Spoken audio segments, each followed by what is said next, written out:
Yo. I see my name up in lights. Go hard or go home, no slacking in my sector. Just forget about the fortune, forget about the fame. Speak your truth, and let that be the reason they remember your name.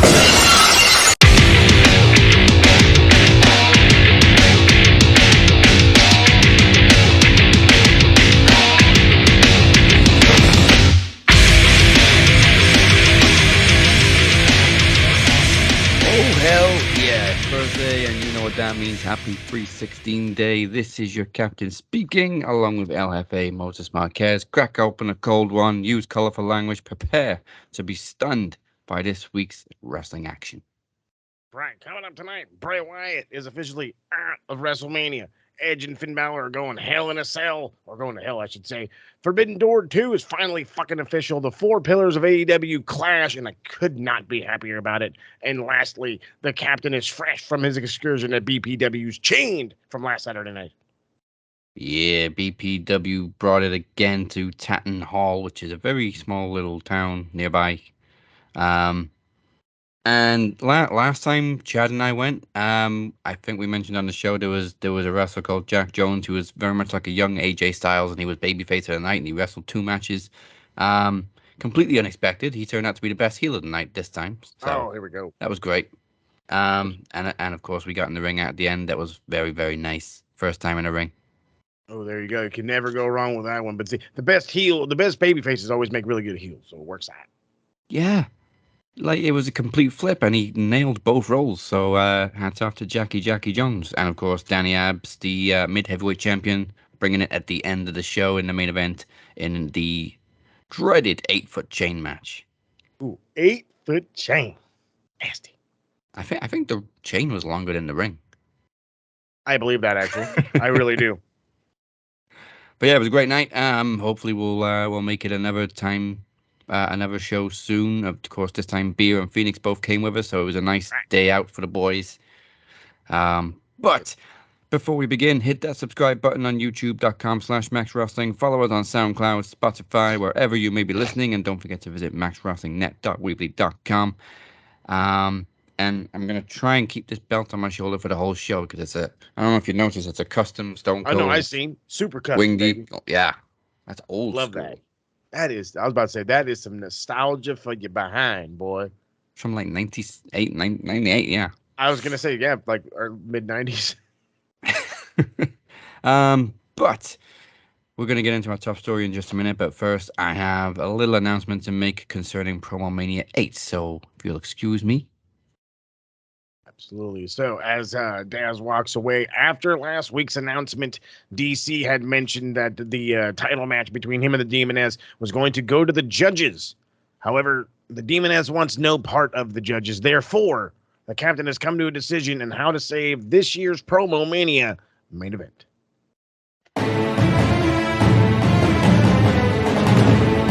Yeah, they tell you that you should quit trying. You were too small and you were too young. They tell you the chance is too slim, the world is too big, but you say, how come? I'm ready to light a new fire, raise a new flag across a new sea. And if I'm ever the one in your way, then put your head down and run right through me.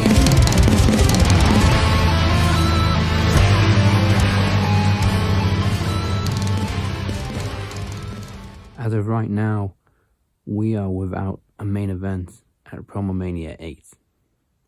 And that's because the Demoness has decided that she does not want to be judged by mere mortals like you and I. So, she is out of the TV title against Daniel Crimmins at PromoMania. Now, I thought we were done with this whole judging thing when we went through the shift and we cut off some dead weight. But now, like I said, we are without a main event because DC decided to up the stakes. But that's fine. We like upping stakes in Max Wrestling. We like pressure. We like having things on the line. And we like changing the game. So, Are we without the Demoness in the main event at PromoMania? Yes. Are we without the TV champion Daniel Crimmins? No. Is Daniel Crimmins without a challenger? Yes. But not anymore. You see, we're all about making history in Max Wrestling. And DC's making history by defending the TV title in the main event. He made history last year when he decided to cash in his Money in the Bank. When he decided to cash in his Iron Bank.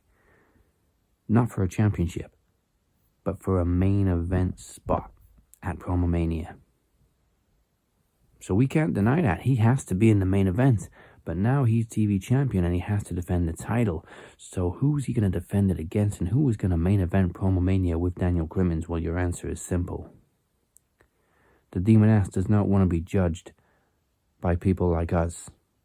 People like you. People who just don't understand that the Demoness cannot be controlled. But you know what? You need an opponent. You need a challenger. What if, for the first time ever, DC defends the television championship against the captain? You see, I'm not trying to make this about me. I'm not trying to overshadow anybody. But if somebody needs to step up, then I will. Because you know what? I don't give a fuck. Judge me. And we'll see what happens.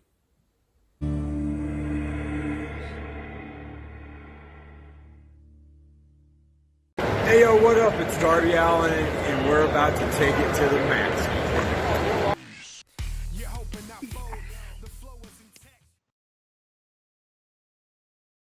All right, now with that being said, let's get into this week's headline, the biggest one of them all, Forbidden Door 2. Yeah, came out of nowhere. They announced it on social media, motherfuckers. They could have used it for Tony Khan's huge announcement a couple of weeks ago, but fuck it. Yeah, I guess fuck us, huh? I mean, bottom line, we're actually getting Forbidden Door 2, and this time it's in Canada. Canada. Can't go wrong there. And I mean, guess they have this like whole slew of shows they randomly dropped on Canada, so it's like, okay, it'll work out. Plus, I feel like it would just be easier for people to go to Canada than it would be the States. I don't know why I feel like that's easier, but it just is. Yeah, it's like they went to Canada once a few weeks ago, and it's like, okay, we're gonna do a whole tour. Gonna do a whole and tour. We're gonna do Forbidden Door 2. Tony Khan's like, I love the maple syrup here. Well, I guess let the dream matches be. Let the fantasy booking begin. There's a lot of that coming. Don't you trip. Yeah, I don't know what we can expect yet. I haven't heard anything rumored. We are in the very early stages, I guess. Extremely early stages, if you will. I mean, you have to think about like all the guys that weren't in the last Forbidden Door and all the matches that we can have now for this Forbidden Door. One that immediately comes to mind is like a Kenny and Coda. And the reason I say is because, obviously, Kenny is big as one of the hugest Canadian stars there has ever been. Coda still being the free agent. I can see him coercing him for like a once-in-a-lifetime match, just one time only. Bye, see you later. He doesn't mean he signs with AEW, Kota Ibushi does, but I mean, if he does, hey, I'll take it and I'll run with it. But like, there's that. You gotta have a Naito match in there with somebody, maybe like an OC, Orange Cassidy, him and Orange Cassidy, two people that don't give a rat's ass about nothing. Orange Cassidy's been killing it lately. He's been killing it for a while, but we're talking about him more so because he has literally made the international championship. Yeah. Obviously I missed last week's show, but I'm glad they changed the name from the All Atlantic to the International. So Forbidden Door 2 is when was the date? I missed it. I want to say May 25th. Oh, so it's not that far away. It's like right after. Wait a minute. It should be right before Forbidden Door 2. Or no, is it June? Maybe Double June or Nothing's 25th. in May, yeah. So it's probably June 25th. Yeah, okay. So same time as last year. That's cool. Yeah, I mean, a lot can happen between now and then. A lot can happen at Double or Nothing. Yeah. YouTube. So we can completely like start booking it after Double or Nothing. Like just Oh hell yeah. give it a couple of weeks to book. Oh yeah. Or you could be like the TSK and you could preempt that strike and already have an entire card made. Yeah. What? Yeah, we did. We do. Don't worry, there's an episode dropping. Don't you trip, Tater Chip. We were just waiting for the fucking for the flag for Tony Khan to be like, yeah, it's happening. Okay, cool. Oh yeah. It was a nice surprise. Like I said, I wish it was the huge announcement that Tony made a couple of weeks ago and not the fucking total access that nobody really cares about. Well, yeah, because it's like being made an announcement by the fucking announcers. I think Excalibur is the one that said it. It's like, dude, it's like, this is a thing that garners attention that you could pay, like, oh, we have a huge announcement tonight. Come find out that, oh, Forbidden Door 2 finally did. And then rather than it take over the fucking internet, like it's currently taking over the internet anyway, but in a way where, I don't know, we didn't have to fucking be like, well, why didn't exactly how you're going? Like, why didn't goddamn Tony Khan fucking do this? Or why didn't this? And it was just an announcement. But we're all fucking in love with it, so who cares? Yeah. But I mean, that's what we thought the announcement was going to be. Most of it, I guess. Oh, Tony. Fucking it up, Tony.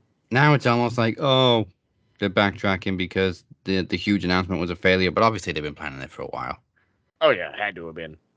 I'm sure, like, right after the first one, they were like, we got to do another one. Yeah, especially since the rumors popped up of WWE working with New Japan again. Yeah, how far did that go? Every time those rumors come up, hey, AEW's going to work with New Japan. Awesome. Here comes WWE to work with New Japan. Are they really, or are they trying? Well, they're trying, but I'm a mark for the E, so they're doing it. Okay. That's why the Great Mood is coming. Like, you know, the Great Mood, it wasn't New Japan, right? No. Yeah. And, if they're going to induct him in the Hall of Fame, too, he should have been in the Rumble. Ta-da. Fun things. You know what I mean? Fun things. I mean, what happened when Liger got fucking inducted? Didn't he have his fucking that banger with Tyler Breeze, like, literally the weekend of? Yeah. Come on, dude.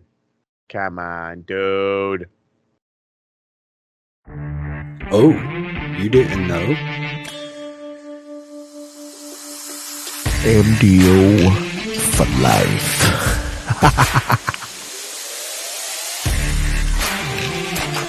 The outlaw way is the only way. And if you don't get it, it's probably not for you.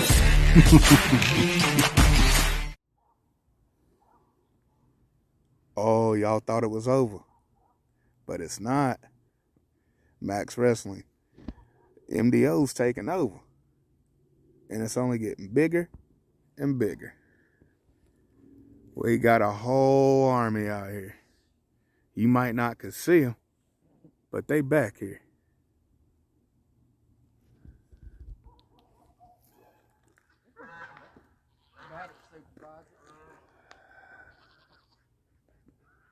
Max Wrestling. We're here.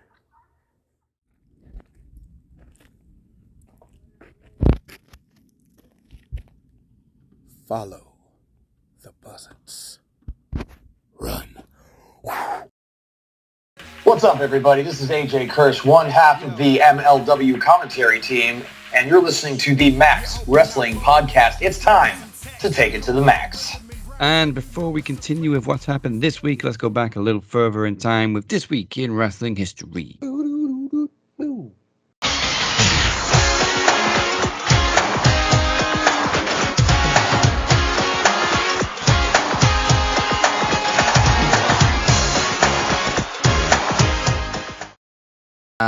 Not an awful lot, but it's a decent amount. March 10th, 2013. I actually forgot how good this was. I just watched the clip back. In the main event of Lockdown 2013, Aces and Eights interfered in the world title match between Jeff Hardy and Bully Ray. Before the group attacked, Devon threw Bully a hammer, which the challenger then used to knock out Hardy and win the title, turning heel, and revealing himself as the president of the group. Much to the shock of the crowd and his kayfabe father-in-law. This bit wasn't good. Hulk Hogan.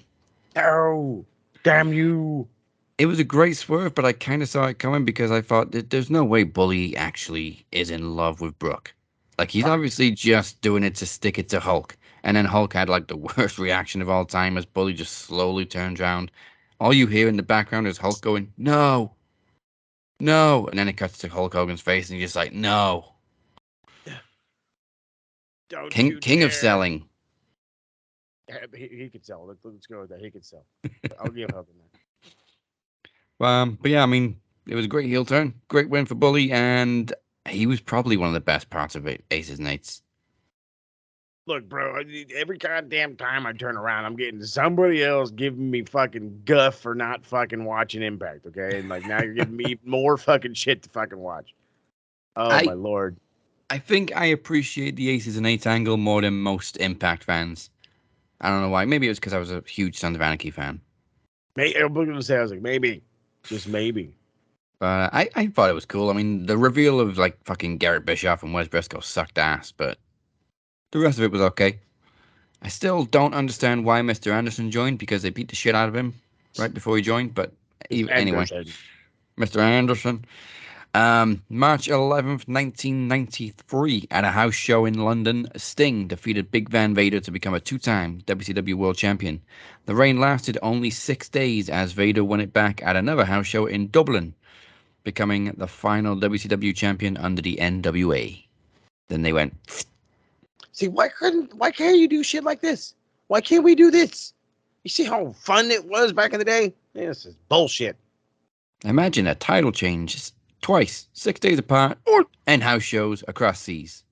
That's the whole fucking thing. Then again, you guys would be clamoring for another show. We can't wait for them to come back. If they're willing to change this belt, hot potato style, and here and there, what the fuck are they going to do on Nitro or whatever goddamn show they were doing at the time? Like, come on. Sting won a WCW title on a house show in fucking London. Love it. Also, March 11th in 2018, Randy Orton won the United States title for the first and forgettable time as he defeated Bobby Roode at Fastlane. This comes up every year, and I always have to look it up. And like, who did he beat? How long? He only held it for like a month. Bobby Roode? What?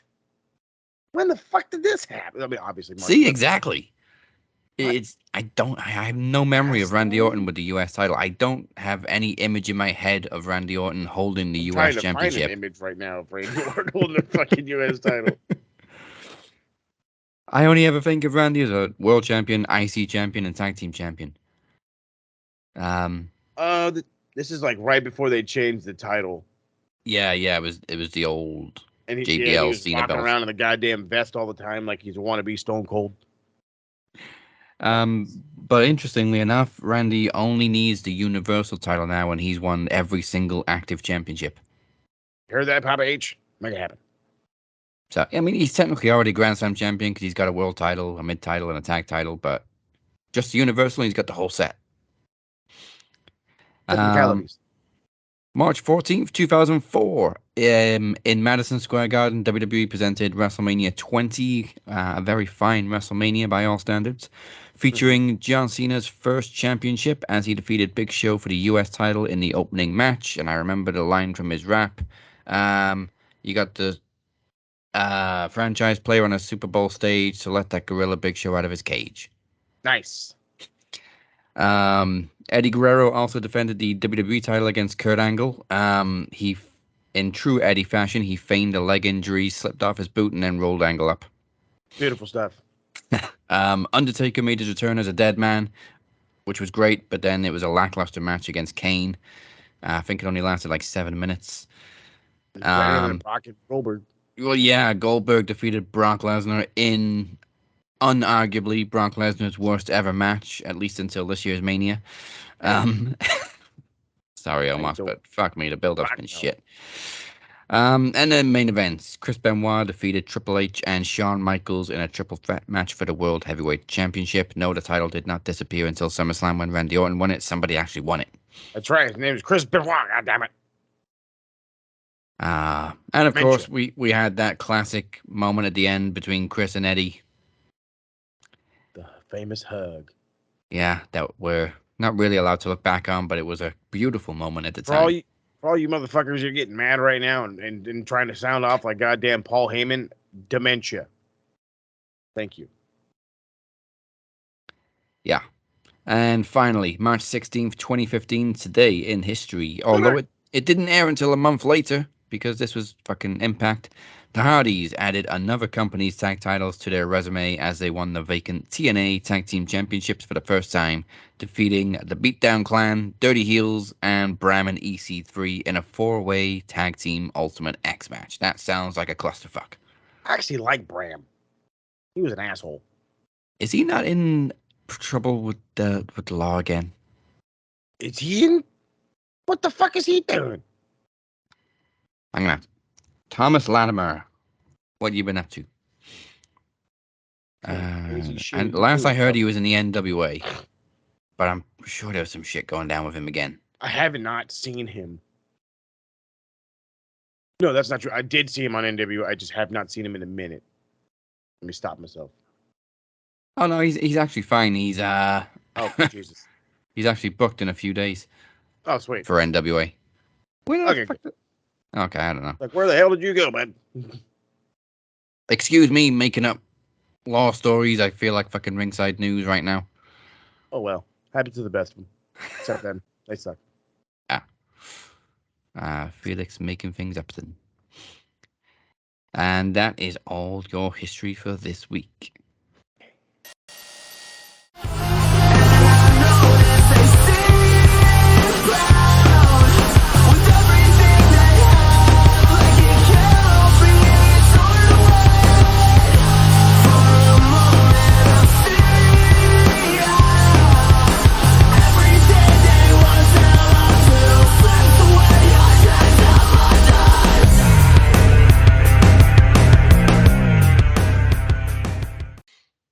Now, for a little bit of fun, let's see if y'all can get there before I do. Got 2 minutes to figure out I fucked the whole thing up. Let's see if y'all can beat me 60-second promo at the end of the game, because we haven't had one in 3 weeks. Let's see who does it. Is it me? Is it nobody? It's time to guess wrestling. I wonder who this could possibly be. Who is it? Who the hell is it? Guess the wrestler. He's the wrestler, better than all the wrestlers. All right, let's get 2 minutes on the clock. And okay, this person is. You know what? Since there's so many like obscure ones, I'm gonna start with an easy one. So it is a one-time ECW champion.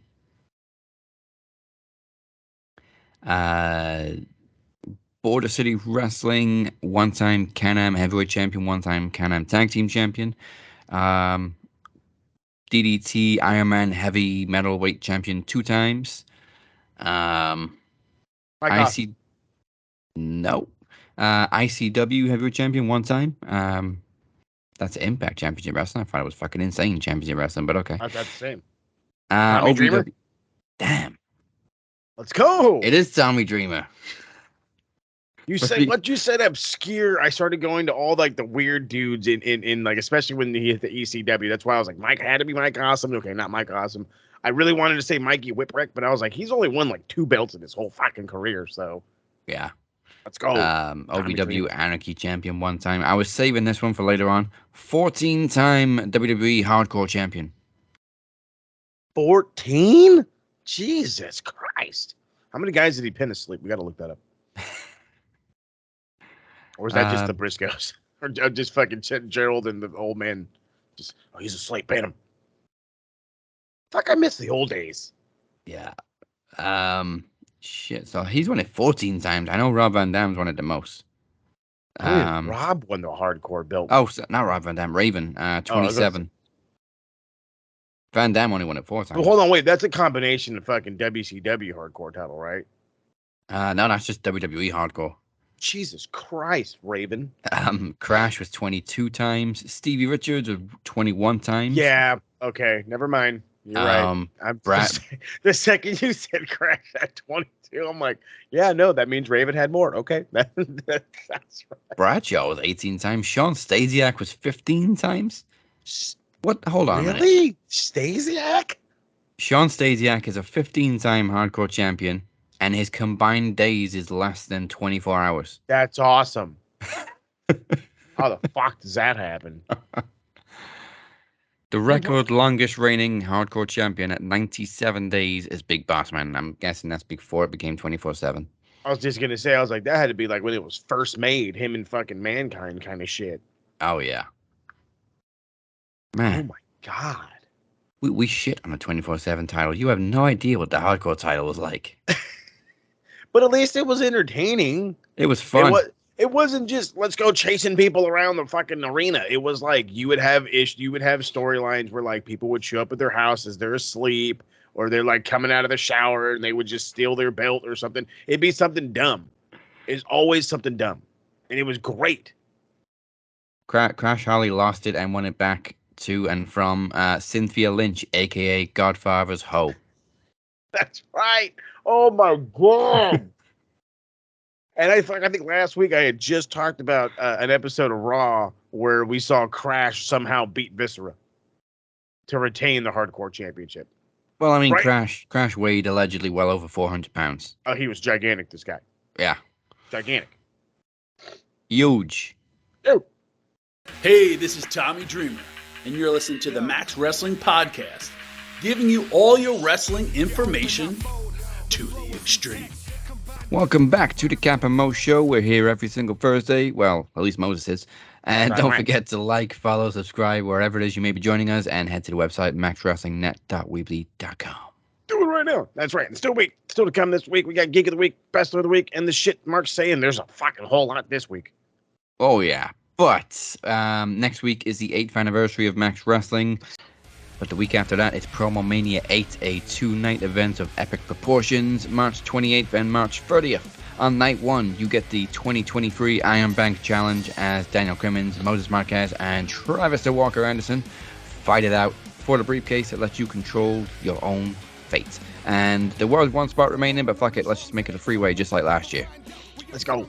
Plus, after the mystery attack is no longer a mystery, the Phoenix decided to pull double duty and call out his assailant. It's the Phoenix versus Ted P. De Niro for the first time ever in a promo exhibition. And also in promo exhibition, it's Robert Davis back one more time. So is the podcast machine, Mike Larkin. They reignite their rivalry at PromoMania VIII. And we currently have no world champion. But that all changes on PromoMania Tuesday. I don't know if that's going to be a thing. As Moses Marquez and Chad Malcolm square off once again for the vacant world championship. And then that's all on Tuesday. Coming up night 2, March 30th. Not only do we predict WrestleMania 39, but we finally announce, hopefully, a new group MVP. And there will be even more promo and trivia action. Kenny Killer and Beer have finally come full circle. It's Kenny defending the Knowledge Champion against Beer in full trivia mayhem. 5 rounds of various trivia battles. Who will walk away the smartest man in Max Wrestling? And on the promo side of things, for the first time ever, tag team champions will be crowned for Max Wrestling. It is the MDO Cypher and Travis the Walker Anderson facing off against the Dragons Club Phoenix in the Shape, who will make history wearing tag team gold at PromoMania. And of course, the main event, as you already heard at the top of the show, the Demonettes has stepped out and the captain has stepped in. The television champion Daniel Crimmins puts the title on the line with special judges to decide if he leaves PromoMania VIII with the television champion or is the captain, the new king of television. Make sure to go to maxwrestlingnet.weebly.com/PromoMania VIII for more information. Don't miss this one. You're going to miss your whole life if you do. Yeah, completely unplanned. Just came out of nowhere, so let's see if I can add another title to my my resume, just like the Hardy Boys. Hardy Boys resume, baby. All right then. In other news, as we said at the top of the show, Bray Wyatt is sidelined from WrestleMania due to an undisclosed injury, which we all know basically means nobody wants to work with him. He's got no creative. That's the truth. Tell him the truth. There's nothing for him. No. Brock said no. And I don't know what happened with Lashley. I guess he just couldn't figure out what to do with Lashley. What? let's fantasy book for a second here.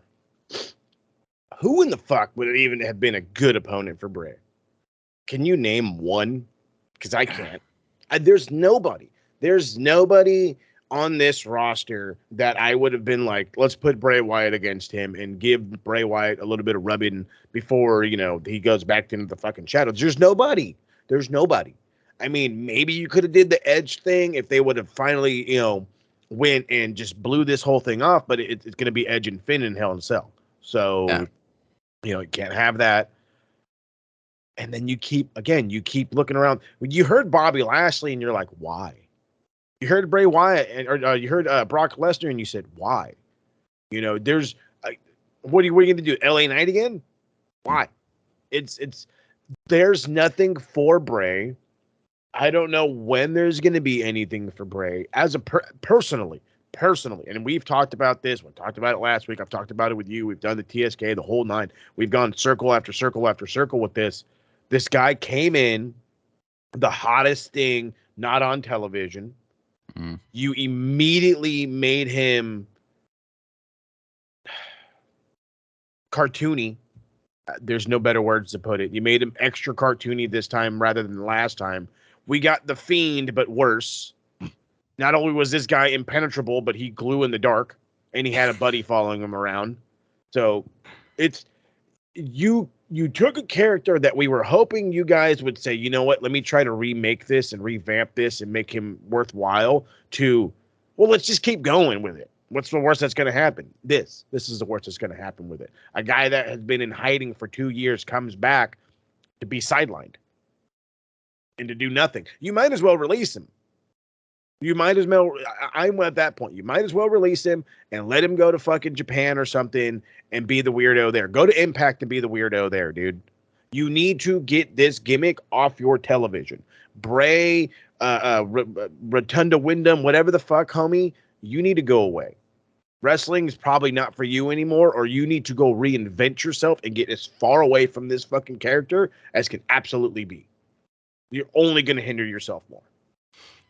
I mean, I could see Bray and Brock maybe working pretty well in the ring, but the story would have been shit. Brock's not going to go for the supernatural stuff. Exactly. That's what I'm getting at. It's like, if you had them have like a wrestling match for the sake of having a wrestling match, I'm sure we can make it work. I'm sure Brock can make it work. Bray can make it work. They can figure it out. They're professionals. But you're 1,000. For the company right now that is literally building everything off of stories, what goddamn story could you pull out of your ass for this? You can't. Nobody is going to be able to play I'm cool with the supernatural. You can't do it. You can't. This isn't Hogan and Warrior shit. It's just, it's so bad. It's like, you really want nothing to do with it. As a guy working in that company, you're like, oh, I'd rather just sit in the stands at Mania than fuck it. I'll be in the back, I guess.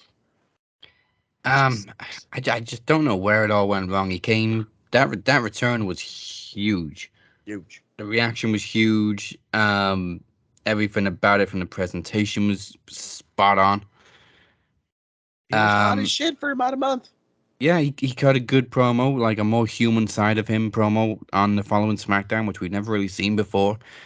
And then after that, it just all went to shit. Mm-hmm. All went to shit in a matter of fucking seconds. And I think also, like, dragging their feet on the whole Captain Howdy thing really hasn't helped.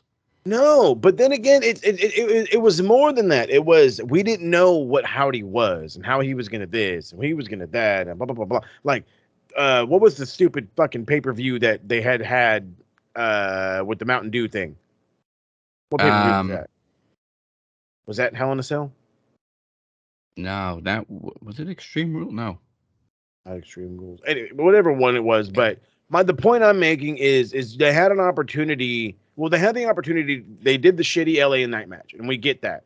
They later on had the fucking thing where you could have easily had gotten Alexa more involved. Rather than have Howdy do nothing and her just be the dark evil thing and thing, and that, you could have put 2 and 2 together. And you could have had him cost her the match or distract her and then have her in some way cost her the match. That way I am now even more drawn to having to go over here. Otherwise, you're just, well, they're going to put 2 to 2 together, right? No, motherfucker, you're the math teacher. You need to show me how 2 and 2 go together. You can't show me, I can't learn. So I can't think the way y'all want me to think. It just doesn't work like that. I'm sorry. It don't work like that. Aye. All bad. But like we said, we got Edge versus Balor in Hell in a Cell, official for WrestleMania. Obviously it's the final chapter in this story, which feels like it's been going on forever. Fucking hope it's over. Well, I mean, then again, is Edge done after this? That he was done after they went to Canada. I think he's going to be done at SummerSlam. SummerSlam's not in Canada. It's in Detroit. I was gonna say, I swear there was this big old thing where he was like, "Oh, there's gonna be this show in Canada, and he's gonna be done at the show in Canada." And yeah, maybe now, Survivor Series. I mean, hey, it's not like I don't like him. It's like you can only make a shocking return so many times, bud. You know what I mean? Yeah, I mean, if he just stayed like full time, don't have to wrestle every week. Yeah, but stop getting injured and then coming back, getting injured, coming back, because we know it's bullshit. I would rather you walk around on television injured. Yeah. Like, I don't know why that just works better. It just does. It's just, I guess call it the out of sight, out of mind thing. Like, the second you go away, dude, it's hard for us to be like, yeah, there we go. We love him again. Motherfucker, like, there's so many motherfuckers to love. You know what I mean? I am loving like Chad Gable, and like they're like the fact that like I'm watching SmackDown just for doing it. Oh, and I got caught the other day fucking around. I was like, one of the kids walked by and he just hit me with the piece, and so I was like doing this and thank you. Oh, fucking like a whole bunch of people just crying of laughter. It was great. I really didn't think I'd like this gimmick, but Chad Gable's great. Chad Gable's the man. And like trying to get Otis away from the fucking male models is just. But you see him in the fucking jacket. We got some weight to it. Yeah, but she's pretty. Otis is fly as a motherfucker, boy. I tell you. God damn. I never knew a big man could have drip so good. Gable tries to pose with him, and fucking Mansour's like, "You broke my camera." If you know where that line is from, you are officially like one of the coolest cats in the land. Tell me you know where it's from. Oh God. Well, it isn't. Well, I can't be that asshole. But it's an American movie, but it is totally an American movie. It sounds familiar. It was a German guy that says it. You broke my camera. Damn. My name is Laz. Is that it? No, I was thinking. It has Ben Stiller in it. Let me tell you that. I knew Ben Stiller was in it. Oh wait, Zoolander. No. Oh. It's way before Zoolander was made. It's like a 90s movie. It's called Heavyweights. Wow. Okay. You know, you got to watch it sometime. There's a lot of it's basically about a fucking bunch of kids going to fat camp. And what it was is fat camp used to be fun because, you know, it was ran by a fat owner and they had go-karts and they had this blob and they had a river and you would just hang out. And Ben Stiller is this fitness guy that takes it over and he turns it into a fitness camp. And he's like starving these fat kids and making them exercise and shit. And so one of his guys, his name is Laz, and he's this fucking big German dude. And he's got to take pictures of these kids and he's like doing it. And it's, you watch the Mighty Ducks. It's the guy that plays Goldberg. He's all like picking his nose and shit. And he's like, goes and flicks it. And the camera just, you broke out my camera. It's fucking like, oh, my childhood right now. Boy, I tell you what. If you ever wanted like a dumb 90s movie to watch, I kid you not, look up Heavyweights. It is a fucking great good time. It is a good time. Oh, man. Americans hate fat people.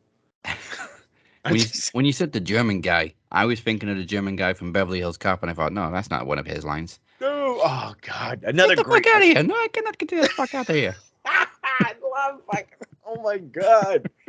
Oh, Axel Steele's the man. Yes, Eddie Murphy at his fucking best. At his best. I'm here to see the big titty woman. You gonna make some money for me? Fuck. Oh, I need to watch like all those movies right now. I love Beverly Hills. Gets arrested for getting thrown out of the fucking window. What am I getting arrested for? Disturbing the peace. I got thrown out of a fucking window. Oh my God. What's the Love charge for movies. getting pushed in front of a moving car? Jaywalking? Jaywalking. Eddie Murphy is so goddamn underrated. Yeah, especially in what the fuck was that, like 80s? Yes, dude. Is the late 80s, the golden time of movies. Yeah, the whole trilogy was great. But yeah, we're getting off of left field, and there's also a Beverly Hills Cop reference because I don't know which one it was. Anarchy in the Arena, which I think was last year's Double or Nothing, when they kept playing Mox's theme on repeat. Yep. And I instantly thought of the guy from Beverly Hills Cop 3 just going, "Turn that fucking song off." I didn't know why I didn't think of that. Oh, that works fucking perfectly. Because yeah, it was just going and going. I love that song, but geez. I know. I mean, it had the New Jack feel, but at least New Jack's thing was like, I don't know, just felt different. And I've said this before, I cannot help but envision, like every time I hear the whole, like his theme start, John Moxley's theme start, I always envision that girl from Major League getting up. Oh, he's back, Jerry, running and putting the tape in. Like, I swear to God, I'm sorry, Mox, bro. If you are ever watching, if Renee, if you're ever watching, I love you guys. I love your stuff, dude. But that fucking theme, brother, I'm sorry. You're not Charlie Sheen. He's the only dude I can really see use the fuck out of that theme like that. And him and homeboy from Japan, the fucking the deathmatch guy. I can't remember right now. Because that's actually his thing. But yeah. Also in WWE, Ray refuses to face Condom. Good. Drag it out. Keep dragging. Like I said, man refuses to fight son, crowd boos. Only in wrestling. You need to beat up your child. Do it now. Do it now, damn it.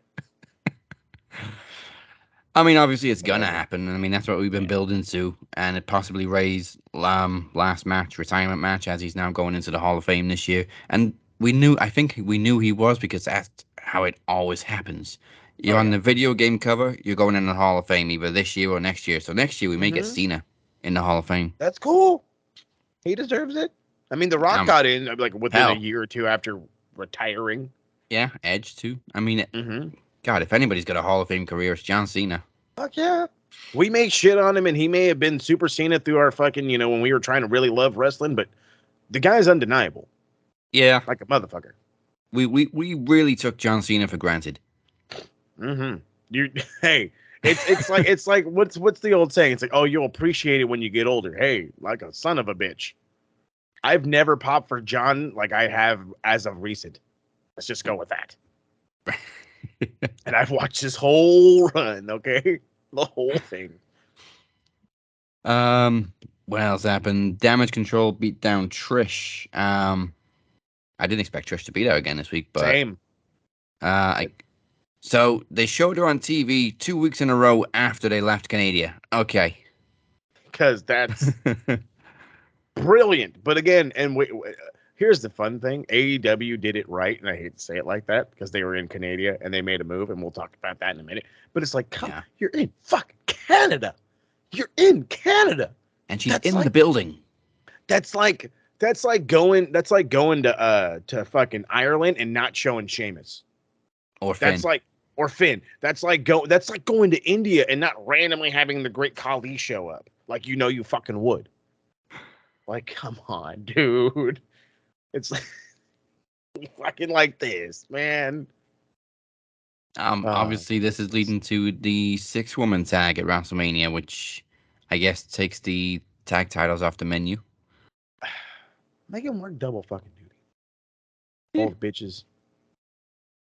I don't know. I mean, if you don't want them defended, fine, I guess. But then I don't need to see them. I'm sure there's another match we can have. I'm sure. We don't have to do this. If the tag titles weren't involved, fine. But they've really put themselves into a corner by having the tag titles in the middle of it. Yeah, I mean, it shows Vince is running the game. This is definitely a Vince move. You know what I mean? Like, oh hey, there's tag titles right there. There's belts that can be defended. Who cares? They're stars. You put them in a match with more stars. Yeah. You're an idiot. Sasha or Mercedes is probably laughing her ass off right now. Like, look, they're disrespecting with the women's tag team titles again. While she's hanging out at home and relaxing and working good shows in Japan and around the fucking basically California right now. She hasn't gone much further. Fucking broad. I mean, I will say though, when Becky and Lita were storming through backstage with the belts on their shoulders, they looked good. They looked like a tag team. Yeah. I mean, I'll give them that. But yeah, fucking things.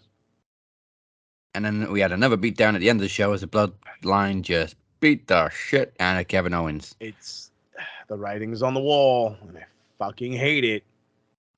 It's a consolation prize. I'm sure it's going to be a feel-good moment, and any other year it would have been a great moment.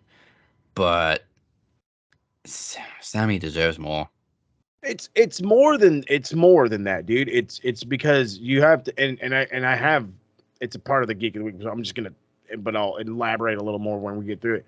It's the thing that kills me is look at where Sammy was and look at where he is. Yeah, this guy was the hottest motherfucking thing going in all of wrestling for fucking a few good months, to the point where Impact was randomly trying to find fucking matches they had of El Generico to put it online for you motherfuckers. So this guy was on top of the world hot. He loses because we understand and it makes sense, and but there's also that narrative of but you could have. And you still could. And you still could, but when he lost, you just said, okay, now go back over there. Yeah. You literally said, this is my son. Everybody look at my son. Go back to your room. This one's a doctor. This one's a doctor. Now go to your room. And that's it. And they're like, what the fuck? And so now the kid's gone, so he's getting no attention, so he's going to cool down. And now they're going to try to build it back up by beating up Kevin to set up a fucking tag title match. So you took a guy who was, again, on top of the world, on fire, if you will, doused him with water and told him, you'll dry off. I liked being on fire. Yeah. Sami Zayn's now doing the Harry Potter and Chamber of Secrets. He's in his room making no noise and pretending he doesn't exist. Exactly. And now, like I said, that sets up, this is probably going to set up perfectly for him and Kevin to win tag titles. It's like, fine, whatever. But then let's look at the overall picture. What happens if Roman beats Cody? You're going to do the same exact thing that you just did with Sammy because you want another Bob Backlund. And yes, I'm not going to use Bruno Sammartino. I'm not going to use Bruno Sammartino because the reality is that was that era of wrestling when you're a Bruno Sammartino and you're having like 30-minute matches like every other night. Fine, be a fucking champion for 17 years. I don't give a fuck because I'm seeing you wrestle your ass off every motherfucking night. Not I show up when I want, do what I want kind of thing, blah, blah, blah, blah, blah, blah. Right now, he's a Bob Backlund. Roman is a Bob Backlund. He is beating everybody, whether you were scorching the earth or not, because we like Bob Backlund. And the problem with that is a lot of people ran away from the E when Bob Backlund was champion. A lot of people ran away. He was boring and stale fast, and he buried a lot of guys. If Cody loses, whether it's from fuckery or not, it is a burial. Roman is officially Bob Backlund. And there is nothing you can do besides going out and getting a gigantic name to come in and maybe beat Roman. Because that's the only thing we're going to believe now. Because you built this guy, Cody, on top of the world. You built him over Sami Zayn. Because we built Sami. And then you told us, fuck you. Because you didn't build him. Right. Now you built this motherfucker and we're getting behind him. And you're going to be like, because Vince, and I'm saying all this because Vince is running the bitch. Well, Roman's better. So, but then you guys want fucking nerds to be like, go get Kenny Omega. Go get this. For what? For what? For the same thing? For everyone to fall to Bob Backlund? No thanks. WWE excel at this. You can cheer for somebody as much as you want, but if they really want to kill someone's momentum, they will. Like that, baby. Thanos style. But realistically, Cody has to win. It's set up perfectly. You believe every single fucking word he spits into that microphone. He's believable to beat Roman. I mean, Roman's not that much bigger than him, really. And Cody is a main event player. By every aspect of the word. Oh boy. But man, if he doesn't win, you just the place is gonna burn. Bad. But there is literally nobody else that can beat Roman. Cody's in the perfect position. He's the perfect person to do it. And it'd be like a big look. The AEW guy came home, and he's the one that took down Roman. That's a story you actually want to play. Yeah. Because if you want these people, if you want to take fans away from AEW, which you're not going to, let me stop myself. You can take fickle fans, casual fans, whatever. But if you want to take fans, quote unquote, this is what you need to do. You have to build that story, finish that story. Don't leave me halfway in the book to tell me start the book over. Because that's what I have a bad feeling is going to happen. Vince, keep your paws off. Please, dude. Just fuck off. But AEW was a great Dynamite last night. Oh, hell yeah, baby. I mean, the AEW struggled with its booking for a good few months now. But last night's Dynamite was great. Kicked off with a solid segment with the Four Pillars. It was beautiful. I believe it's the first time all four of them have been in the ring at the same time. Yes. But like in any capacity. It is absolutely the Four Pillars. It was Jungle Boy. It was Darby Allin. It was Sammy Guevara. It was MJF. MJF still walking around with these fucking goddamn black eyes like, dude, you guys beat the fuck out of each other for real for an hour. It's ridiculous. But this whole thing was great. Everybody got their shit in. Sammy, I don't want to give Sammy crap. I didn't need to have this idea in my head. Let me stop myself. Let me rephrase myself. I didn't need to have this idea in my head that you were brought in to be the fall guy, to be the bump guy. Like maybe if we were workers, we could know that, and that'd be cool. We don't fucking really need to know that. It's not a big deal. But I did love everything Darby said. Everything Darby said, except for the film school thing. I'm like, I don't give a shit about your film school crap. But that's just me being a dickhead. But I loved how he literally was just like, I'm not one of these guys going on Twitter and bitching about my position. I love this company. I'm trying to make this company better. Like that's what you want. There's your fucking overall, just the babiest of the faces, that guy. And I think that's fucking perfect. I'm like, cool, run with that shit. I like that a lot. And it's the most we've heard Darby speak, and the most real we've heard Darby speak. Like him mocking everybody that's complaining about their contract and stuff was great. Oh, it's fantastic. It's fantastic. And MJF brought up a great point. They've all had a legend in their corner, and he hasn't. Well, I mean, he had Tully for a little bit, but I mean, he survived without Tully. It's fine. But literally, Darby. It's been Darby and Sting, Jungle Boy, and Christian, Sammy and Jericho. Mm-hmm. MJF's had henchmen, but he's never relied heavily on a legend like that. Exactly. Well, I mean, yeah, in all reality, because I mean, he's got a point. We knew of Jurassic Express, but you paid more attention to Jungle Boy when Christian showed up and was backing him. And I'll be willing to admit that. You know what I mean? Darby and Sting have been a thing forever. And then, of course, we already knew there would be no JAS or Inner Circle, whatever, without Sammy and Jericho. So, yeah. I mean, it's been Jericho and Sammy since day one of Dynamite. Mm-hmm. So if they go with a four-way or double or nothing, this is going to easily steal the show. Man, it's one of those ones where it's like, well, who actually wins it? Because this was one of those ones where I'm like, it could be an anybody.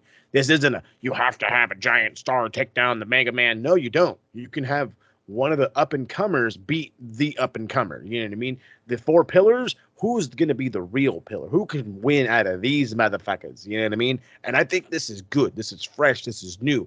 We're not, and again, this is a guy that wants Kenny to be in the world title picture. We don't have a Kenny. We don't have a Jericho. We don't have a Moxley. We don't have a Bryan anymore. This is new. It's fresh. I love it. I love it a lot. Keep it rocking, TK. And we can boast not a single one of them is a WWE guy. Yes, bro. Not a one. And for those who say, Um, well, Sammy, no. They told Sammy, no, goddammit. I can see MJF retaining too. Like, I'm the Yeah. strongest pillar. Which, again, look, it is a story any way you go. No matter what.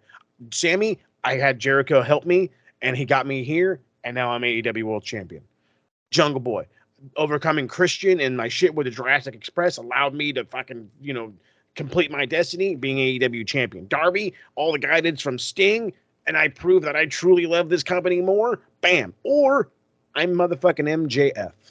Plain and simple. And the great thing is how the way people use that with Roman, MJF actually does it. He's actually better at it. Yeah, and Darby too. You felt it in his voice. He means it. He is AEW through and through. Dude, like, I'm already pulling for Darby. Darby's my guy right now. I'm like, pff. What I've always said, it was Sting or no, Darby is the Sting of this era. He gets the kids involved. He wants the kids, the little stingers, if you will, the little Darbys. Imagine that as your world champion. Come on, bro. Like, you got to remember, when we were kids and we saw Shawn Michaels win, we all want to be Shawn Michaels. We want to be the pretty boy, super kicks. We want the fucking the wrestling dummies. We want his belt. We want everything. Because the kids like that. Kids don't like MJF. Kids don't like Roman Reigns. Kids love a motherfucking Darby Allin, boy. They'll fucking love that boy. I mean, all three of them have potential to be a world champion by the end of their career in AEW. And they all should be. They all should be. One other match that is probably set up for Double or Nothing. I would not be surprised if it's blood and guts, but BCC defeated Dark Order last night and then turned heel, I guess. I mean, we've seen shades of it over the past couple of weeks with Claudio becoming sort of the leader, making Wheeler do stuff he didn't really want to do, but they've pretty much gone full heel now, and Mark's tightening his grip after the bell and stuff like that. And then, of course, at the end of the show, I mean, we'll talk about the trios match later, but the Elite surprisingly backing up Hangman. It pissed me off that they cut the camera feed so quickly. Yes. Because I'm with that. We didn't even get to see his reaction as he turned around to see them. Which is, first off, fuck you for making perfect television that makes me want to turn in next week, because that's exactly what you're doing. So fuck you for it. But no, it's like we thought it was done. Oh, there's no way Hangman this and Hangman this, and then Hangman's over here doing his thing, and the Elite are over here doing this thing, and then they're slowly coming back and it's like, uh-oh. But with all that being said, who's the fourth for the BCC then? I mean, I thought about it. I thought of a couple of different people, and then I realized, wait a minute, Brian, but we don't know what's happening with Brian. And he seems to be, well, I mean, I don't think he's going to turn heel with the rest of them. So I think he's out of the cutting BCC. A promo like that. No, I think he's out of BCC, and I didn't want to say it out loud, but I just think, what if it is Punk? It's not, I don't hate that idea, but I've also been the guy right now where it's like, if it's going to be Punk, I would rather it be like him and FTR, you know what I mean, against the Elite and on their own, you know what I mean? Just that way it's like the fucking media scrum come full circle kind of thing, if you will. But yeah, the only guy that really truly comes to mind is Kingston. You know what I mean? But he's currently a free agent in Ring of Honor, so I really don't know how the fuck that'll work. So I don't know. Yeah. I don't know. Yeah, he's allegedly done with AEW, and he's just Ring of Honor only. I just think if Punk did come back, obviously he'd have to come back as a heel after the way he left. Oh, a bazillion %. And I think enough times passed for people to be like, yeah, okay, we'll see what happens. I know that a lot of us are I don't want to say anticipating, but are anticipating his return, because we're at the point where we've gotten over it. You're obviously not getting bought out of your contract. We might as well get you on TV and make some fucking ratings and move on with our lives. That's the thing. He's got to be coming back at some point, because if not, why the fuck is he still there? Why is he still under contract? Why haven't they fired him? Why exactly. is TK still paying him if he's not Why- going to bring him back? That's what the real question should be asking. Why is TK still giving this dude money if he ain't coming back? Come on now, make it make sense. Either way, blood and guts between BCC and the Elite is gonna be some kind of spectacle, especially if it's like what we've seen from Mox and Hangman alone. Right. Has been something. You're telling me. And then the Bucks have no problem bleeding. Kenny doesn't mind doing it. He doesn't like it, but he doesn't mind doing it. He'll do it for a price. Hey, Wheeler definitely doesn't mind bleeding. We've got a heel Claudio. Heel Claudio hurts already. I can just hear him fucking hitting somebody. Jesus. But I love this. Yeah. So who knows about the returns, but we did get a surprise debut. Well, I say surprise. A lot of us anticipated it because it was in Canada. Jade squashes Nicole Matthews, and I think it was like 45 seconds. 30 seconds, babe. 30 seconds. And which I like because everybody thought that this person was going to be the one to answer the open challenge, but it wasn't. It was just some jobber. I mean, no disrespect, but right. You were already in the ring before fucking Jade walked out. That means job. Yeah, that's a jobber entrance. And then, of course, after the match, we get the confrontation between Jade and Taya Valkyrie, and I never really realized how equal in size that they are. Well, like, okay, Jade so kind of towers over everybody, but Taya's like up there. Jade is about 5'10", or at least that's what she's listed as, and Taya's 5'8". But Taya also wore some like kind of platform-ish shoes out. So I mean, they were pretty much eye to eye. But yeah, I mean, I just talked about it. They're in Canada. There is a giant women's wrestler in Canada by the name of Taya Valkyrie. And Tony Khan says, hey, what about else? What's up? Beat her ass on television, but let's give her the upper hand on television. Let's get her some momentum on television. But yet you couldn't do that with a legend and Trish Stratus on the E because, I don't know, cocaine, I guess. Right. But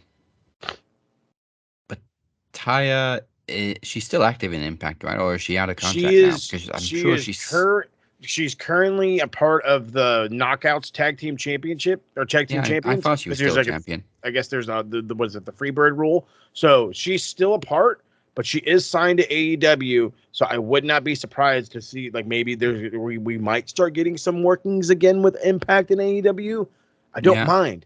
I've always, or not mixed up myself. I've not always said, but I've always thought that it could work out that way. That AEW could be like the NWA of the old days, the one that works with all the outside promotions to bring in all these people to get you eyes on wrestling in a general sense, not just look at the E. If you're not here, you're not. No, there's wrestling everywhere, baby, everywhere. There's wrestling in my backyard, even though I don't have a backyard. From what I'm reading here, 5 days ago, it was reported that Valkyrie is officially done with Impact Wrestling.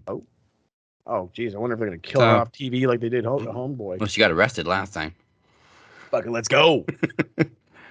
Hey, you broke your probation. Arrested. So I guess, like, it doesn't affect the Knockouts Tag Team titles because, like you said, they were using the Freebird rules so they can just keep it on Havoc and Rosemary. That's true. And I would not be mad if she is the one to dethrone Jade. Yes, I was just going to say. We keep saying it frees Jade up to go after the women's world title. She's been TBS champion for fucking ever. She's the only TBS champion they've ever had. Yeah. No lies here. I mean, don't get me. I'm also of that notion. It's like, cool, dude. Taya could absolutely be the one to beat her. Taya is, not here. She's not been seen. There's no film on her. There's, if you want to build the sports move, she is the Clubber Lang, the one that's been killing it elsewhere, and she's going to come in and rock your world. You know what I mean? And I like that. I don't hate it. I don't think Taya should lose. I mean, if anything, if she has to lose, if they end up making her lose, it has to be a fuck finish where they can obviously have a rematch. But, yeah, no, Taya could beat her, win the TBS championship, send Jade right up to Jamie Hayter, and there we go. I'm cool with that.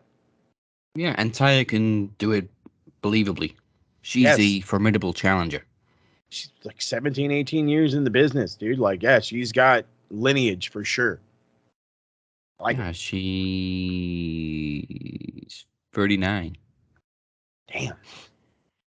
Vera loca. And I think people often forget, like, her early Impact run was dominance. She's actually how many times women's knockout I was gonna champion? say, I was like, I remember of her Impact run. I paid more attention to her in AAA and in Lucha Underground for sure. Like that was where I caught momentum with her. Yeah, like she only won it once, but she held it for 377 days. Damn, over a year. Let's go. I like it. We mentioned Orange Cassidy killing it the past couple of weeks. Had a great match, surprisingly, with Jeff Jarrett, but thankfully retained the title. It did look for a moment like Jeff Jarrett was going to win, and I was ready to launch the TV at the window. And for you motherfuckers that are getting upset, well, Jeff Jarrett's just doing his job. Look, Jeff Jarrett's been doing that same exact job since 1998, and I'm sick of fucking watching it. And I wouldn't have just launched the TV out the window. I would have taken it upstairs and launched it out of the top floor window. Let's go, top floor. Watch it shatter. I saw them. I think Harold posted it in RWT, a meme of the Simpsons. Like, we need to book people for AEW. Who can we book? Miro? Nah, we're gonna book Jeff Jarrett. Miro? Okay, Jeff Jarrett. Okay, Jeff Jarrett. Yep, that was exactly it. Why? Where the fuck is Miro? I don't know. I'm of that notion. It's like he needs to come back and do something. If he beats Orange Cassidy, he beats Orange Cassidy. Who cares? Have him go on a fucking run with the fucking international championship. But yeah, that's a dude that could easily come in and be a difference maker. Easily.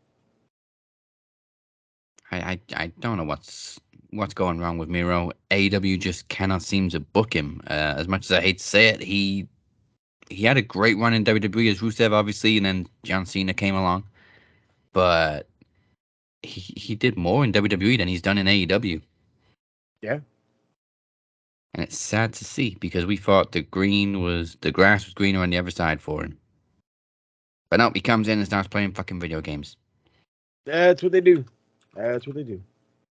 Don't touch my Xbox. My wife bought me that. Oh yeah, my wife bought me. Motherfucker, you was a professional wrestler. Your wife bought you a game console. You can't buy one of them bitches.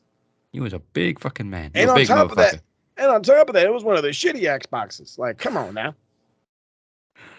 I hate the name, but the Outcasts brawl with Britt and Jamie. Yeah, I really just don't like the name. It just sounds so forced.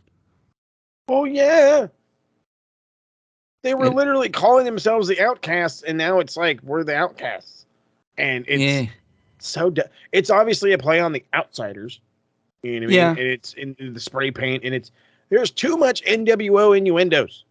Yeah, it's just like it just feels like one of those stable names that come up on the list that you choose from in the video games.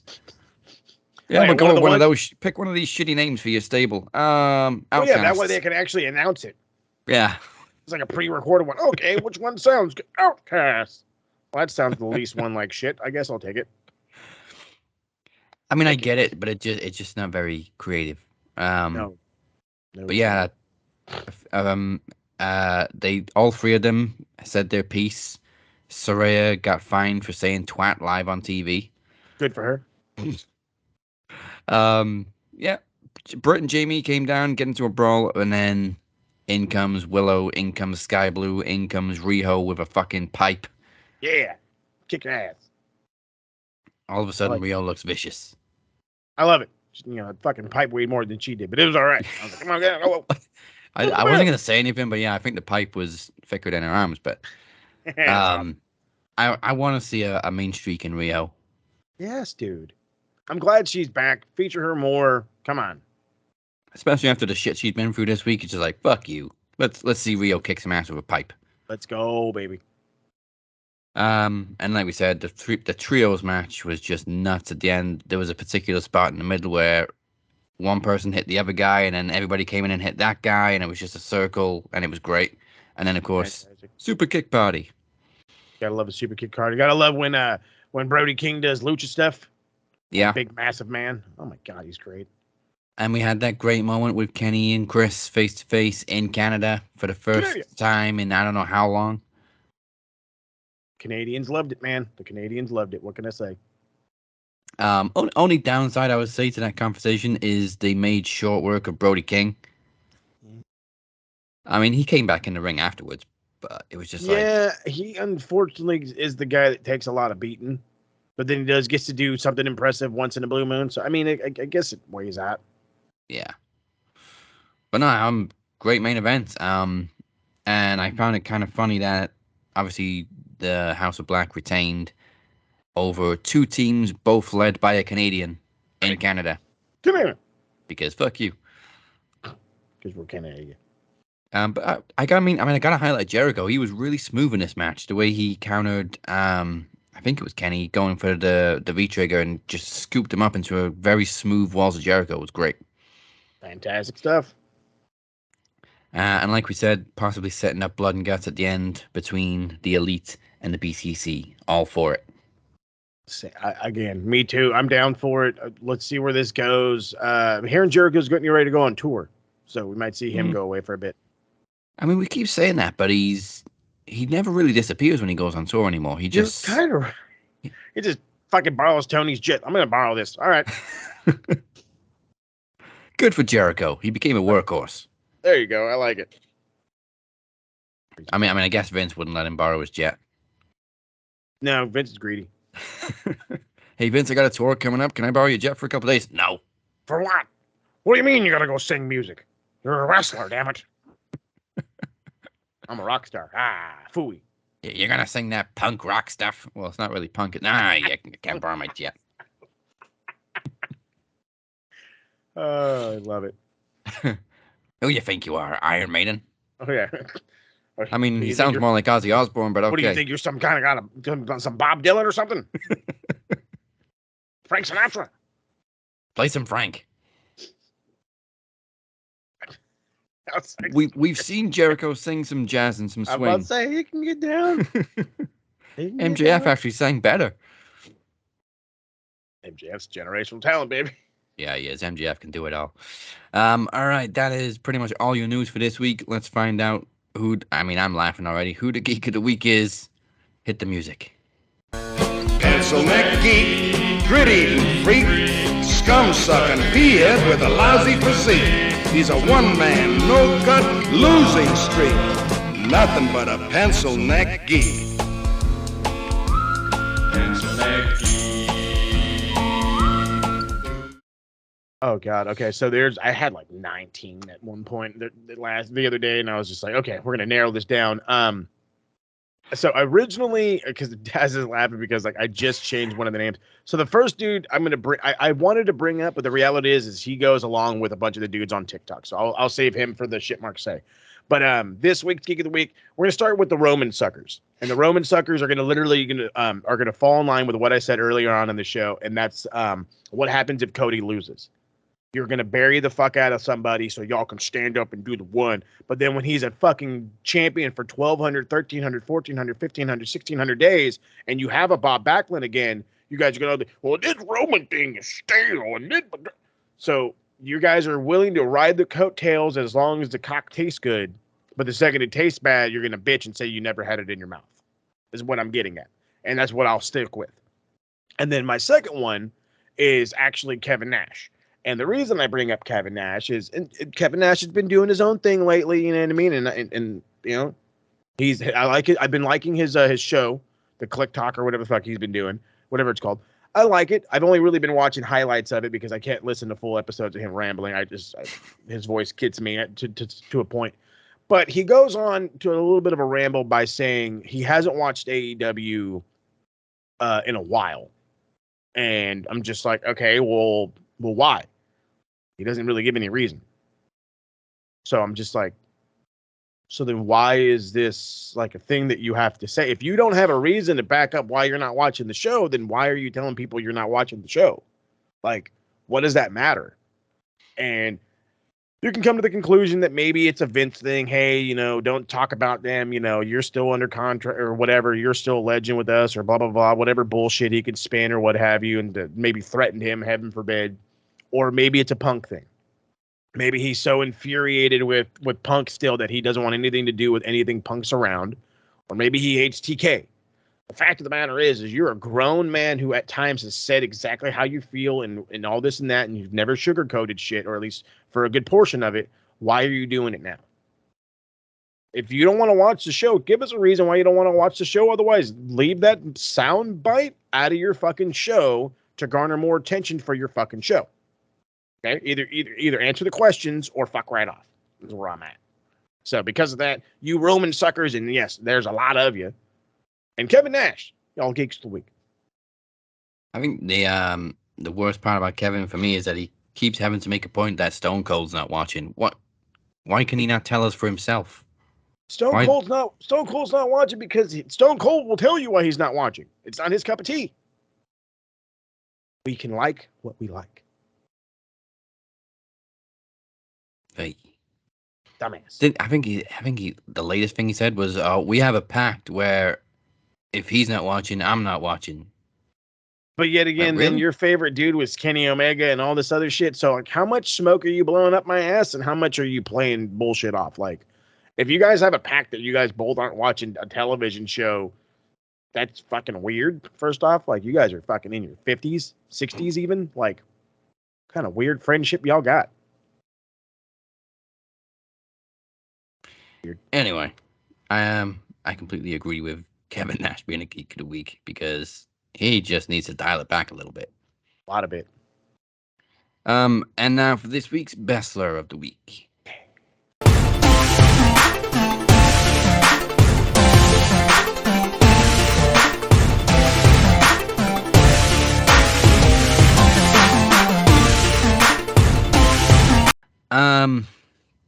It was pretty easy for me this week. The Bachelor of the Week didn't actually have a match last night, I think. There was a match on Friday. I'm gonna say Friday, yeah. Or at least there was a segment. But it's basically because, like I said earlier, I want to see a bit more of a mean streak, and we kind of got that a little bit last night. And also, as a big fuck you to most of Twitter, this week's Bachelor of the Week is Riho. Yeah. Go get him, girl. Do your thing. Stop being haters, you fuckers.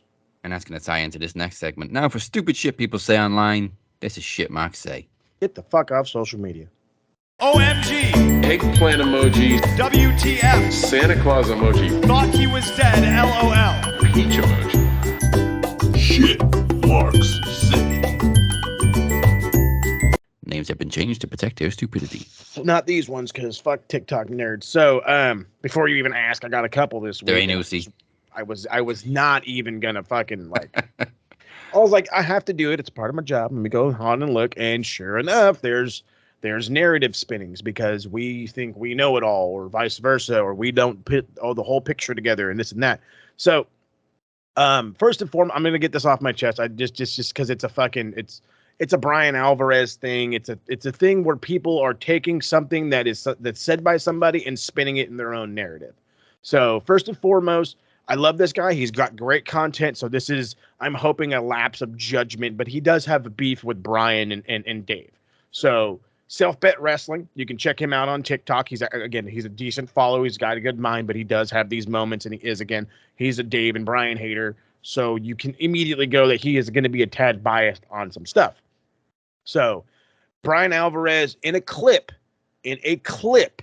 from an episode of Wrestling Observer Live, he was talking about how Austin Theory got buried when John Cena ripped him a new one on the microphone. And that video stopped right there, and he went into this whole rant of, I'm so sick and tired of Brian Alvarez using words that don't make sense, and how did Austin Theory get buried, and how did this and that. Have you guys seen anybody that's gone up against the returning John Cena, the guy that balds, he has to wear a hat John Cena? The guy where he barely tries and he cuts great promos? The guys that gives you one-liners that the fucking whole world talks about for a week or two?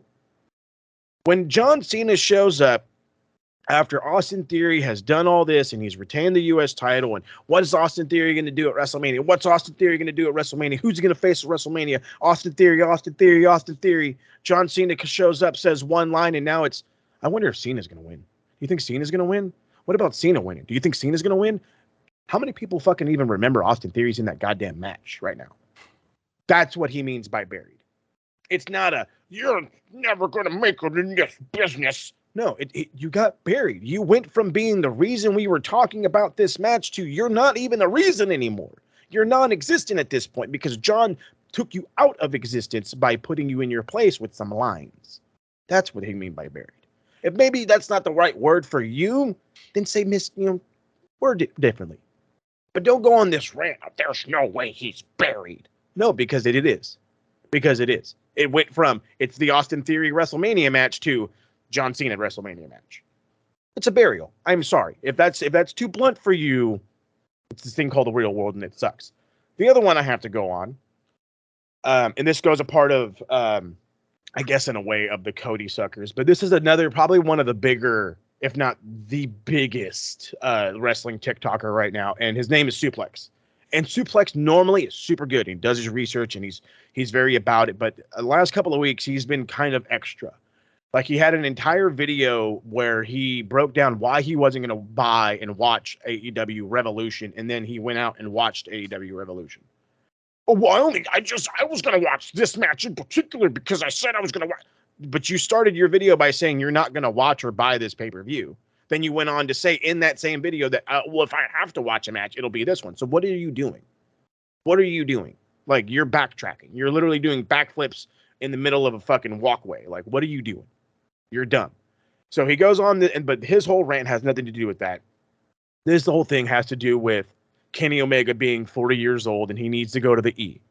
And I've said before, I don't mind things like that because they deserve to make money. They deserve to get paid.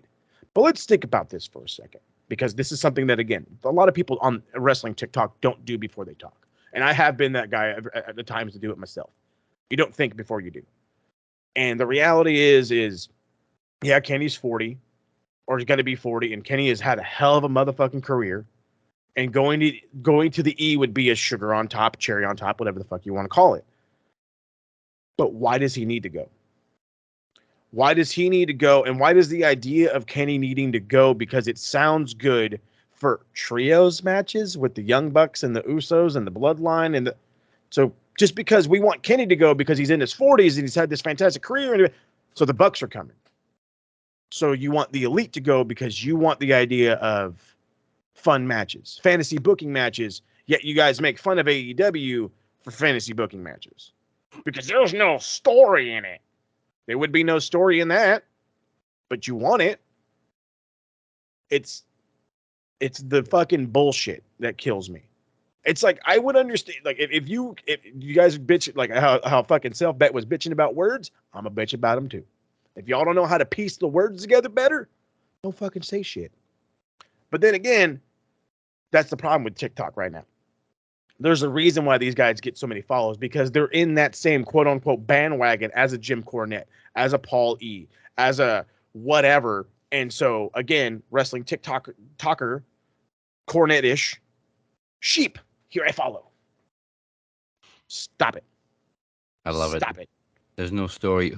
Who did Cody face this week? Who did he face last week? What was the story behind it?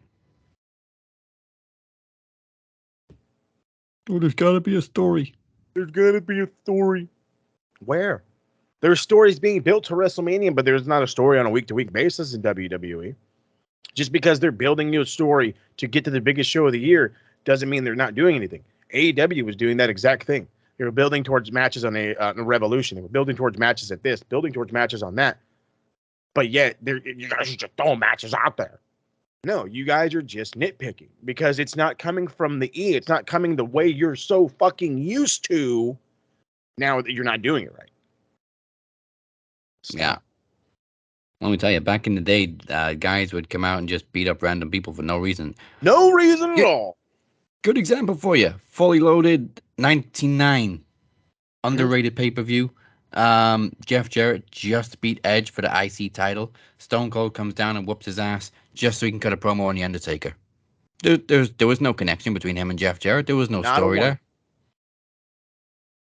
But people would fucking crap. Why you gotta fucking bury goddamn Jeff Jarrett to cut a promo? That would be the 2023 fans right now.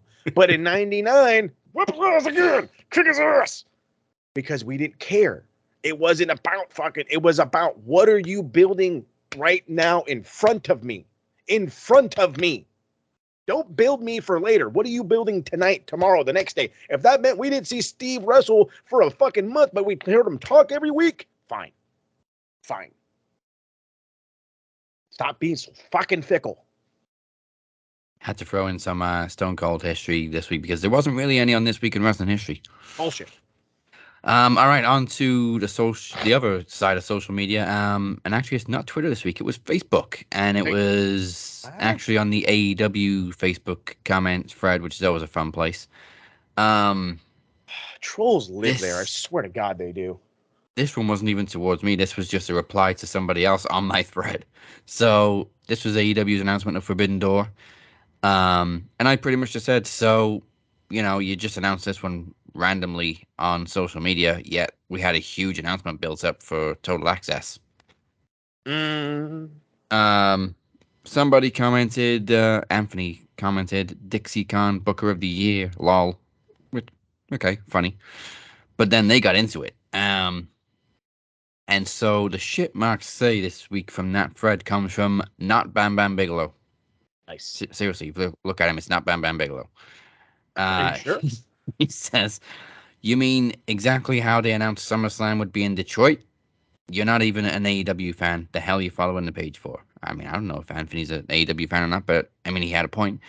But SummerSlam is an established event, a major event that's been running for over 30 years. Mm-hmm. We didn't know for sure we were going to get a Forbidden Door 2. So this wasn't about the location. It was about announcing or confirming that, yes, this event is happening again, which could and should, as we said, have been Tony's major announcement 2 weeks ago, not some behind-the-scenes show that nobody gives a shit about.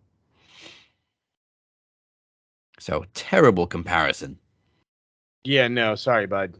I mean, I get it. I get it. And I could easily side with my man Jacob here or whatever.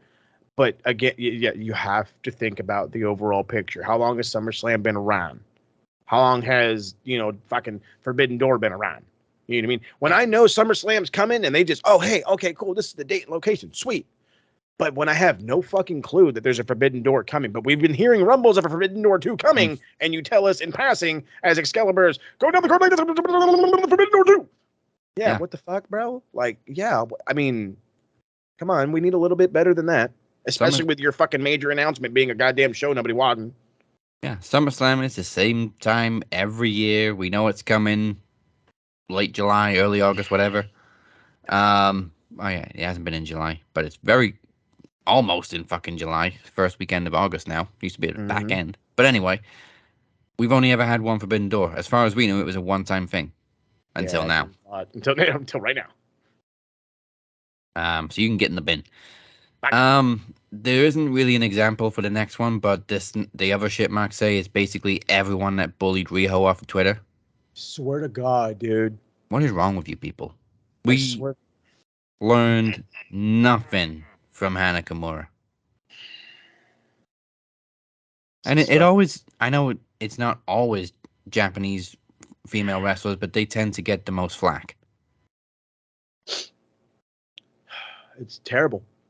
It's fucking terrible. And the biggest reason that it's so fucking terrible is none of you motherfuckers out there that bully these fucking ladies, whether they're from Japan. And I mean, let me stop myself because I don't want to make a generalization, but I will about the women that come in from Japan because this is what the ones that are being attacked the most. You have to understand where they come from and to them, what women look like, act like.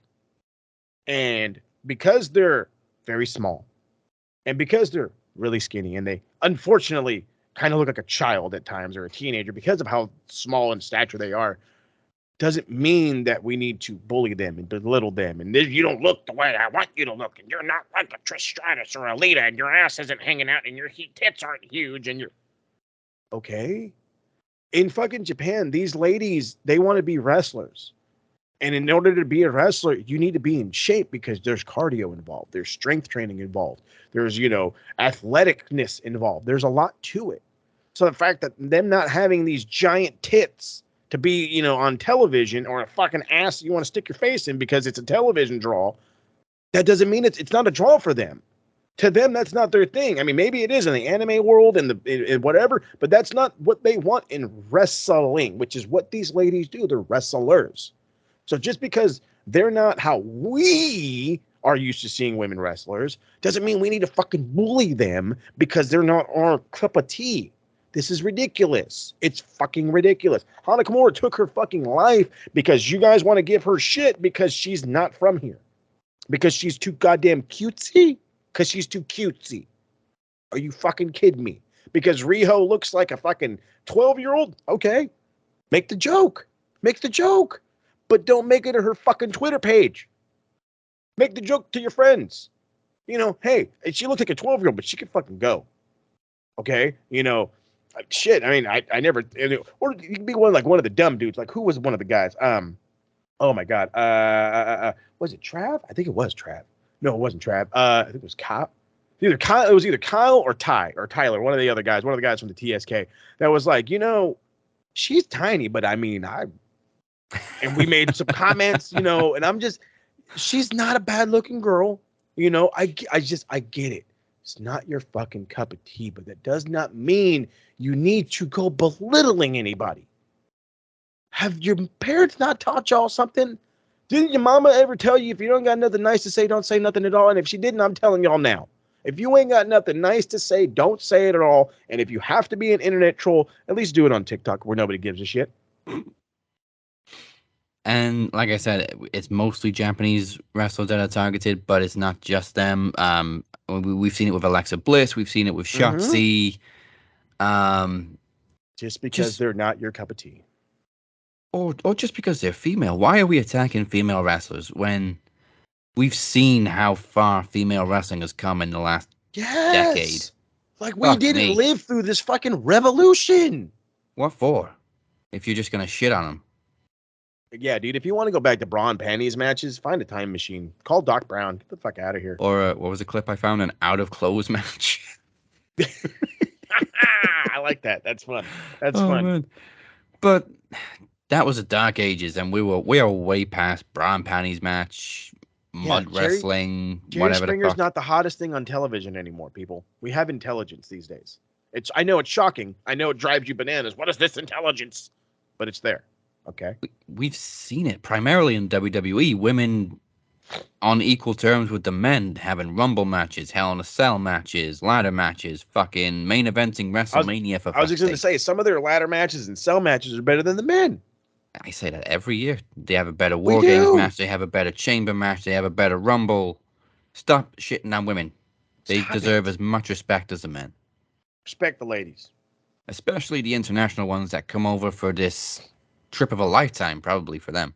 Holy fuck, we're going to the U.S. to wrestle for a little bit. Thank you. There you go. Hey, think about that for a second the next time y'all want to judge somebody. Go to fucking Japan and wonder how they judge your ugly ass. Hammer, Nick.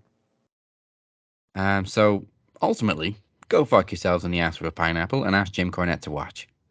And he will, I'm sure. Oh, yeah. And then he'll probably watch you do it to his wife. Oh. They are marks, and that's the shit they say. Here's me talking about respect, and then I say shit about Jim Cornette. But fuck it. Well. Jim Cornette says shit all the time. So no 60-second promo again this week. It's been about a month now. Maybe you're going to get one next week when it's me under the spotlight. I'm definitely not as quick as getting them, so you may get lucky next week.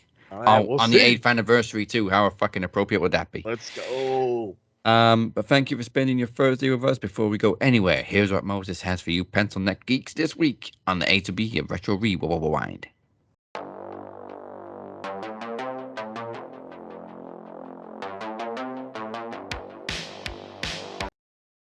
Okay, so I spoke about it last week on the takeover from the TSK takeover, whatever have you call it. Thumbnails, people. Thumbnails. Thumbnails are the reason why Retro has not been going, but bananas is all crazy. I'm working on it. I'm trying not to put more work on Daz. We lost a Photoshop guy, so I'm working on it. It is what it is. Just take some time. But we do have stuff to drop. So probably this weekend, the TSK is going to be fantasy booking Forbidden Door 2. This has been in the talks for about a month or so. We already have an entire card already written out, and it is a little bit obscure because I believe we're throwing in we're throwing in multiple promotions. So it's more than just AEW New Japan. So this is going to be a fun one. You definitely want to check it out. And then, of course, I think for shits and gigs, we might do another one a little closer to actual Forbidden Door. That way we can have like a real, you know what I mean? Real predictions, if you will. But other than that, make sure you're checking out all the fun stuff so we can, if you see any retros dropping, the retros will drop. There are 3 recorded. Let me stop myself. Let me get you all prepared for life. I've said it each and every week for the past 3 weeks now. There are 3 shows recorded, edited, waiting for thumbnails. Actually, no, let me stop myself. 2 are edited and ready for thumbnails. 1 is finishing editing, should be done this weekend, and then we will be right back on track. But yeah, that's about it for that. But again, to make that whole easy thing there, you got to follow the socials. You got to check out the evil Twitter machine at Max Wrestling UK, at the Captain 512, and of course at SMR Podnet. And of course, if you check out the website, it'll all be there as well. maxwrestling.weebly.com. And of course, do not forget to hit that subscribe button, that follow button, Twitter, Instagram, TikTok, social medias, all the ways around. Remember, 500 is the goal we got to hit. 1,000 lets us go live. And that's what y'all want. Y'all want us to see us go live for pay-per-views. Y'all want to see us start gaming live on YouTube and on Twitch and all this stuff. But we got to get there with your help. Share with your friends. Start liking some videos. Let's get this moving. And with that said, join us next week for the 8th anniversary of Max Wrestling and the last stop before PromoMania VIII. And we may have some Hollywood-style surprises for you next week. Hopefully, next week. Obviously. In the meantime, that's the bottom line. You've been watching the Cap and Mo. Goodbye. Mwah, and happy pre-16 day, motherfuckers. Crack a cold one, bitches.